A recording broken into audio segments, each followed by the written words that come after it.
Bitter criticism reading Russia Today, forbidden news for the free world.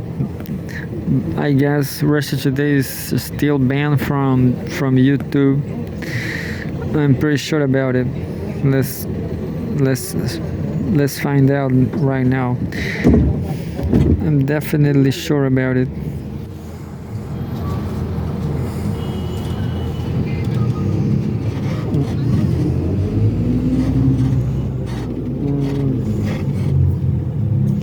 Well, there's a video, but Attilio Bottom. This 2 weeks ago, Attilio Bottom, who knows Attilio Bottom is an analyst. He published. So there's videos, but Russia Today's channel is still banned. You understand? So that's why Russia Today news are banned for the free world. Free world is not so free. That's the joke about it.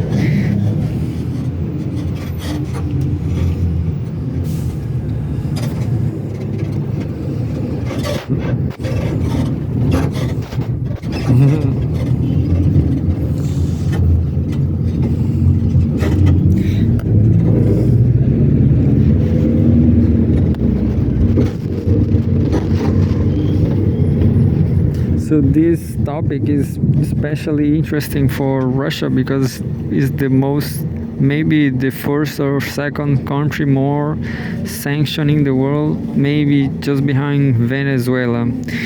But yeah, definitely a heavily sanctioned country.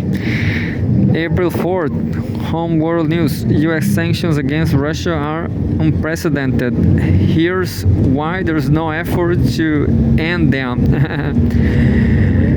But why? When this sanction came from, the sanctions came from the invasion of Ukraine. By hitting Moscow with never before seen economic warfare, the West has helped it in thrive. Yeah, so backfire, completely backfire. The West absolutely backfired themselves. This article, this analysis is by Tariq Cyril Amar, a historian from Germany working at Kos University, Istanbul, on Russia, Ukraine, and Eastern Europe, the history of World War II, and the cultural Cold War, and the politics of memory. And there's a photograph of Russian President Vladimir Putin.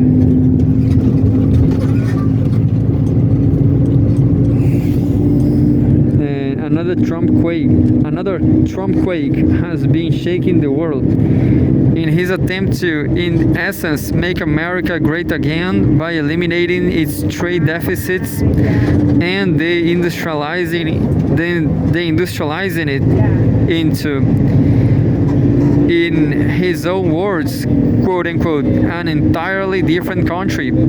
US President Donald Trump has launched a global tariff campaign and has shocked the world by being ever fiercer than expected. Its details are convoluted, involving almost scholastic debates on the meaning of the term, quote unquote, reciprocal. Yeah, reciprocal, but not. There's another word. Isonomic is not isonomic by any means. It's not equal. Maybe reciprocal, but absolutely unequal, uneven, as well as bizarre math to calculate the tariffs and its impact is uneven. Yeah, but its core is simple. The US is greatly, often massively increasing tariffs on imports from almost every other country in the world. It is thereby disrupting the international economic order as it currently exists, making a harsh contribution to shrinking it from moribund globalization into an emerging age of protectionism and geopolitically redirect trade flows. In practical terms, if Trump's policy is implemented as announced, the average duty that importers will have to pay, rising from an estimated 2.5% to 25%, will be higher than ever before since Cold World War I. Individual examples of massive new additional tariffs include China 34%, India 25%, and the European Union 20%. All of the above means that Washington has imposed tariffs even higher than during the extremely tense and dismal period between the Great Depression and World War II. As the chief economist of a major bank has laconically remarked, the 1930s are back. Welcome to your future. It could well be a second-hand nightmare from a very dark past. The immediate consequences of the Great Tariff Coup have been dramatic. Trump announced his new tariffs on Wednesday, April 2nd. U.S., quote, stocks, oil, and the dollar tumbled, end quote, immediately. Stocks, oil, and the dollar, yeah. Including flagship companies such as Apple, Amazon, Meta, and Nike. On the whole, U.S. markets took their worst hit since 2020. Literally, trillions were wiped out, almost faster than you can turn your MAGA cap around. That was funny. Of course, the downturn also spread around the world, reflected by stock markets in Canada, Germany, Japan, the UK, and China, though less so there than elsewhere. And this at a time when U.S. macroeconomic data was better than for many other Western countries. Mainstream politicians, journalists, experts, bankers, and business people have been casting about for words to express their confusion, fear, and frustration, quote, economic ignorance and nonsense, Washington Post. Havok, The Economist, quote-unquote, max pessimism, New York Times. And even if you include the marginalized voices of those siding with Trump, everyone agrees that something momentous has happened. From arch-conservative German newspaper Die Welt, a new economic era, to anything but conventional Russian philosopher Alexander Dugin, a firm believer in a quote-unquote Trump revolution, likely to be badly disappointed. He finds the tariff push quote-unquote ethically marvelous and morally exceptional. What? I don't understand Dugin.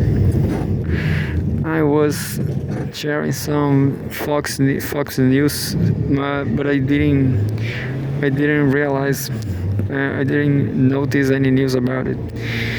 None of the above is criticism, although I had plenty of that too for Trump and his team. For instance, that they are already matching former sort of President Joe Biden in corruption and violence by co-perpetrating the Israeli genocide of the Palestinians.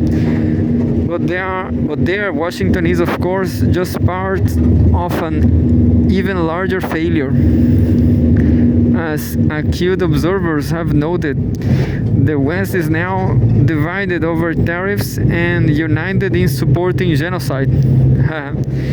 Yet, it is really the whole world that is shaking in the big Trump tariff quake? No, not quite. And the exceptions are telling. Russia as well as Belarus, Cuba, and North Korea.